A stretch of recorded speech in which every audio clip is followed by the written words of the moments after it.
schedule now so I can say hello to Kumar. Waiting for the season to really start. I ain't seen him. I can't remember last time I saw him. Obviously, anytime you go on the road and win is big.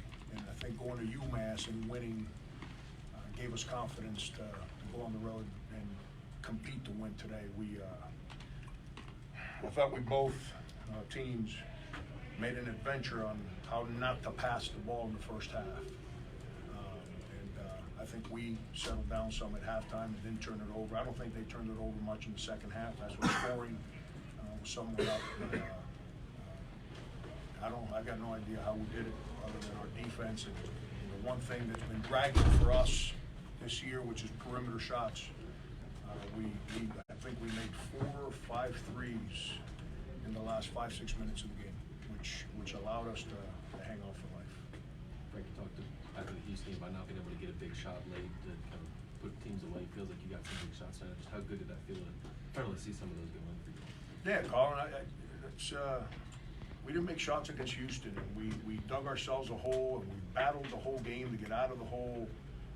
Just like today, our defense was kind of hit and miss in the second half. We're getting beat off the dribble too much. But we were able to score. Coach, I didn't think Mike played very well in the first half. I thought Mike was tremendous in the second half. That's what you need from seniors, because he's rock solid defensively, but we need him to be more aggressive on offense. And I haven't been very happy with Jair and Alonzo. They're great kids, but I haven't been happy with the energy and enthusiasm that they've been trying to play with. I don't think neither one's been very passionate about the opportunity. I have no idea why, because I was around those guys last year and they weren't like that last year. But give them credit. They in the second half they both played with tremendous energy and courage and helped us win. Coach, 8 of 18 from 3. Jair hit a couple big ones. You haven't shot that well all season from 3. How big was that for you today? Yeah, one of the reasons I moved Jair off the ball was to get him more opportunities from the perimeter. I don't think playing at the point, the way people were defending us, I think it was real difficult to get him shots. By putting AJ at the point, I think it puts the ball in the hands of AJ, who's very aggressive on offense, and then allows us to be more aggressive as we run. We just need Jair's a shot maker. Jair can really shoot the basketball. We need him to. I keep using the word aggressive. It's not. He's just got to have an enthusiasm for what we're doing, a sense of like, come on, And he's a laid-back kid in life, and I'm asking him to be aggressive on the court. And so somehow, some way, we will figure each other out and get to a happy medium, I guess. But Jermaine can shoot. Jermaine made a big 3. Jermaine hasn't made a 3 since Cleveland State, I think. And he made a big 3 in a crucial possession of the game because they were kind of scoring and they kept scoring, and if we hadn't scored, then they might score again. And now it's 5 and it's different, but we kept that game at that 8, 9, 7, 10, 12, and but proud of those guys for making shots. Putting AJ at point was just one of the things you did differently today. I mean, including Nathan Nelson was the second guy off the bench. You zoned a little more today. Well, was that just a product of the self-scouting you guys did over this break, or was that for this particular matchup? Yeah, a lot of what we talked about early in the week when we met. I'm talking about when I met with you guys. We really utilized. I felt like a football coach. I can kind of self-evaluate for a couple days because we weren't concerned with the next opponent immediately. I'm not. Most math guys aren't very smart because we deal with numbers, so we don't understand how to read very well. But I'm not the dumbest guy in the room either. Whatever we were doing was not being very productive. So I thought we had to make some changes and credit the guys because no one hung their head. And Nathan's been great in practice, and he deserved the right to play. How about Hannibal's 16 minutes off the bench and his overall presence? Right. That's one of the things that I re-evaluated last Sunday and Monday. He's got to grow up. He still thinks he's in high school, so sometimes he just zones out in the middle of a possession, and you have no idea why. but he brings an athleticism, an aggression, an enthusiasm that we were lacking. And once again, I spent some time with him this week because we had a long 6 days, so you can actually engage in conversations that are not just about winning and losing games. It's about them. And I thought he's had the most consistent week of practice he's had in a while. But we need his enthusiasm. Now coaches don't like playing freshmen too much because they kind of have breakdowns. Their focus is not as good as it needs to be. That's why so many teams with so many freshmen don't win very often, but or as often as they should. Let's reword it that way. But he brings an enthusiasm that our team was lacking. And he played well, and then he started cramping, and then I got no idea why he cramped. 3 more questions. On Thursday, you brought up personality, and you were hopeful that a game like this could bring some of that out. Did you see more of that today? That's why I changed some stuff around. Like I'm not a very good basketball coach when I'm around passive people. I'm not a good worker when I'm around passive people. I need people that play with aggression and enthusiasm and discipline and the challenge to grow. And I didn't think we were doing that real well.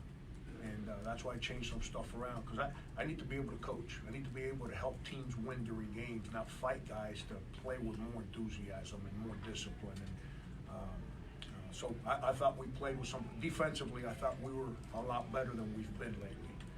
We had some breakdowns, but that's going to happen when you play an ACC school. They made the plays and attacked us, but we didn't allow a breakdown to create a draining of enthusiasm from the team. We had guys encouraged. There was one timeout that I got after somebody pretty good in the timeout, and the players were big time.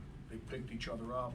They got to me like, come on, man, let's go win this thing. And I haven't had that in a month, and it was fun to be around that. For ending a 3-game losing streak to your in-state rival, what kind of confidence does your team get just from that win emotionally? Yeah, it's. I think our guys were excited about playing this game. They usually are. I think we as a staff did a better job of making our guys understand the importance of this game. Everything in life is about, not so much about what I care about, but what's important to others that are with me. And I think this game is very important to a lot of people. And I've probably done a real bad job my first 7 years of representing that to our players, who the majority are not from South Carolina. And I think our staff did a much better job with that this year. And I think our guys understood that we just lost by 20 at home to Houston. And like I told the media on Monday, we're all right. We're 6-4. We got 2 great opportunities at 2 ACC schools. At the end of the year, they look at those games and said, those 2 road wins are really good. Well, we figured this one out. And it's awesome. When you can play against your in-state rival, it's a tremendous opportunity. Obviously, it's a pride game. It's something that means a lot to a lot of people. So hopefully there's a lot of Gamecocks that are happy today. Did you like what you saw out of some of those changes today? Do you anticipate keeping some of those things going forward? Yeah, no doubt. Keyshawn Bryant's a personality. Doesn't mean he plays right. Doesn't mean he played great. But the one thing with Key is Keyshawn gives us personality. I had to get that on the court. AJ, even though he's a passive with his voice, he's aggressive with his game. I had to put the ball in his hand so we can create more of a personality, and that's why we did that. So I feel like a football coach. I get to reevaluate our team today and tomorrow, and then we'll figure out sometime on Wednesday what direction we're going in moving forward. If some of these changes need to be permanent. But I can tell you 20 minutes removed from the game, it's the first time in a while where we play with some personality, and I really enjoyed that. What happened there at the end of the game? I got no idea. I can tell you what I was told, but you know how life works, because I'm shaking Brad's hand, so I got no idea what's going on behind me. But you know how life works. When you start telling people what someone, here, let me get it better for you, since this is what our country's dealing with right now. When you start telling the media what someone else told you, then you create a dossier, and it creates a bad communication I don't want to be that guy that signed off on that dossier. So I got no idea what happened behind me. It's a competitive game, you know, and so Brad does an incredible job. We've done this 8 years now against each other. Class program, nothing but class. We've never had a situation. Obviously, something happened behind me. I had to go television. I had to address my team. I had to come in here. So I haven't asked anybody what happened. But I'll tell you what I did like. When I turn around, Jair, who I've been real mad about being passive, was being aggressive. Now, if he started something, I'll deal with him for that. But there was nothing there. That's just two teams that are competitive, and the game ends. There's a lot of emotion. Thanks, everybody. Thank you, Thanks, Coach. David. Appreciate it.